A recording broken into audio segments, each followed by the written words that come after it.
तो hello guys, how are you? मेरा नाम है निखिल और आज हम लोग करने वाले most important question, prove root 5 is a irrational number. ये क्वेश्चन हमेशा एग्जाम में 110% गारंटी के साथ आता ही आता है और ये क्वेश्चन आपको 2 से लेकर 3 मार्क्स दिलाता ही दिलाता है। तो चलिए स्टार्ट करते हैं। इस क्वेश्चन को हम लोग को कैसे सॉल्व करना है या नहीं करना है। सबसे पहले अगर आपको कुछ क्वेश्चन डिमांड कर रहा है, कोई भी मैथ्स का क्वेश्चन हो या साइंस का क्वेश्चन हो या किसी चीज का क्वेश्चन हो, कोई क्वेश्चन को सॉल्व करने के लिए ये ज़रूरी है कि क्वेश्चन में गिवन क्या है। एक तो आपको पता करना पड़ेगा कि इसमें गिवन क्या है और दूसरा आपको फाइंड आउट क्या करना है। तो अगर कोई क्वेश्चन को बनाने का मतलब ही यही होता है कि उसमें पहले आप गिवन या फाइंड चेक करो कि उसमें गिवन क्या है या फाइंड क्या है। हमारे क्वेश्चन में गिवन है कि रूट 5 एक गिवन हमारे क्वेश्चन में कुछ भी नहीं है। बस लेकिन हम लोग को फाइंड आउट करना है कि रूट 5 एक इरेशनल नंबर है। तो सबसे पहले हम लोग इस चीज़ को मान लेंगे कि रूट 5 एक रैशनल नंबर है। जैसे कि हम लोग मैथ्स के स्टूडेंट्स हैं, हमारे पास गर्लफ्रेंड हो या ना हो, फिर भी हम लोग मान के चलते हैं कि हमारे पास गर्लफ्रेंड है। वैसे ही इसमें भी रूट 5 को हम लोग क्या मान लेंगे कि root 5 is a rational number. Sorry आपको लोगों को बुरा लगा तो। Root 5 is a rational number. Okay? So if root 5 is a rational number तो हम लोग रूट 5 को किस चीज़ में लिख सकते हैं कि रूट 5 को हम लोग P बाई Q के फॉर्म में लिख सकते हैं। और जो मेरा P और Q है वो एक इंटीजर है। क्या है? इंटीजर है। और एक बात कि जो मेरा Q है वो 0 के बराबर नहीं हो सकता है। ठीक है? और अगर यहाँ तक आपको समझ में आया तो हम लोग इस चीज़ को स्क्वायरिंग कर सकते हैं। हम लोग इस चीज़ को स्क्वायरिंग इसीलिए कर रहे थे क्योंकि ये प्रोसेस है। हम लोग को मैथ्स को बस बनाना नहीं है, ईज़ी तरीके से कैसे बनाना है हमें ये सीखना पड़ेगा।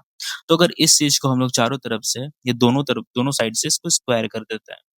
लाइक जैसे मैं लिख रहा हूँ स्क्वायरिंग बोथ साइड तो we get what we get if we score both the side then we will find that root 5 का square is equal to p by q का होल स्क्वायर। ओके, तो हमें इस चीज को क्या यहाँ पे क्या मिलता है कि अगर हम लोग रूट 5 को, अगर किसी को नहीं पता है ये चीज तो मैं आपको एक थोड़ा सा बेसिक बता देता हूँ कि अगर हम लोग कभी भी रूट और रूट का स्क्वायर करते हैं तो हमेशा वो नंबर होल नंबर में आ जाता है। तो अगर हम लोग इसको स्क्वायर करते हैं तो आ जाता है 5। और जैसे कि फ्रैक्शन में अगर होल का स्क्वायर लगा हुआ है तो ऊपर भी स्क्वायर और नीचे भी square. I hope you understand. तो हम लोग थोड़ा सा आगे चलते हैं इस चीज को। अगर इस चीज में थोड़ा सा और मॉडिफिकेशन करने का ट्राई करें तो इस क्यू स्क्वायर को हम लोग इधर भेज सकते हैं, है ना? तो चलिए, तो 5 Q square is equal to P square. Okay, और यहाँ पे हम लोग क्या बोल सकते हैं कि पी हैज अ फैक्टर 5। ये किसका फैक्टर हो जाता है? पी, जो पी है हमारा वो फैक्टर 5 हो जाता है। ओके, तो हम लोग को यहाँ पे और एक चीज एज्यूम करना पड़ेगा कि जो हमारा पी है, पी को हम लोग मान लेते हैं, सॉरी, पी को हम लोग थोड़ी देर के लिए मान सकते हैं 5C। सॉरी, थोड़ा रिकॉर्डिंग करने टाइम थोड़ा सा डिस्टरबेंस हो जाता है। Hope you understand. मैं अभी स्टार्ट कर रहा हूँ, ये सब तो मेरे लिए ये सब बहुत ज्यादा नया है। तो मैं धीरे धीरे सीख रहा हूँ, अपने लाइफ में इसको इम्प्लीमेंट कर रहा हूँ। ठीक है, तो हम लोग पी को कुछ देर के लिए मान सकते हैं कि 5C के बराबर है। ठीक है, और इसमें भी अगर हम लोग स्क्वायरिंग करना चाहें, इसमें भी हम लोग अगर स्क्वायरिंग करें तो इसमें बोथ डिसाइड करना पड़ेगा ना, एक साइड पे कभी नहीं हो सकता है कुछ। मैथ्स में अगर हम लोग 1 के साथ मल्टीप्लाई भी कर रहे हैं ना तो बोथ साइड मल्टीप्लाई करना पड़ता है। तो अगर इसमें हम लोग बोथ द साइड मल्टीप्लाई करते हैं तो we will find that P square is equal to 5C का होल स्क्वायर। और हमने जैसे कि यहाँ पे पी स्क्वायर का वैल्यू यहाँ पे पहले से फाइंड आउट किया हुआ था, तो हमें क्या मिलेगा इसकी जगह?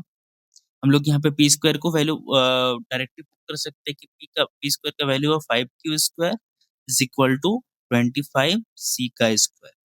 ठीक है, तो हम अगर इसको हम लोग थोड़ा सा और डिडक्ट करना चाहे तो 5 से ये 5 टाइम्स में कटेगा, और इसको अगर हम लोग मॉडिफाई करके लिखना चाहे तो हमारा क्या आ जाएगा, Q square equal to C square.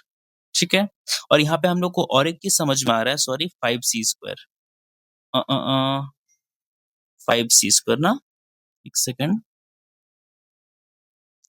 Q square is equal to 5c square. हम यहाँ पे और एक चीज नोटिस कर पा रहे हैं कि ये जो 5 है ना, वो भी इसके साथ डिविजिबल है। क्या है? डिविजिबल है। तो हम लोग इस चीज पे कंक्लूजन आ सकते हैं कि जब ये दोनों जन जब हम लोग, लेकिन इसका जो हम लोग अजम्पशन लिए थे कि root 5 is a irrational number, ये हमारा अजम्पशन बहुत मतलब पूरा ही गलत है। लेकिन हमारे जो प्रूव करके हमने क्या दिखा दिया कि रूट 5 एक इरेशनल नंबर हो सकता है। ओके, तो आई होप आपको ये वीडियो बहुत पसंद आया होगा, और ऐसी वीडियो जानने के लिए लाइक शेयर एंड सब्सक्राइब जरूर करें। Thank you so much.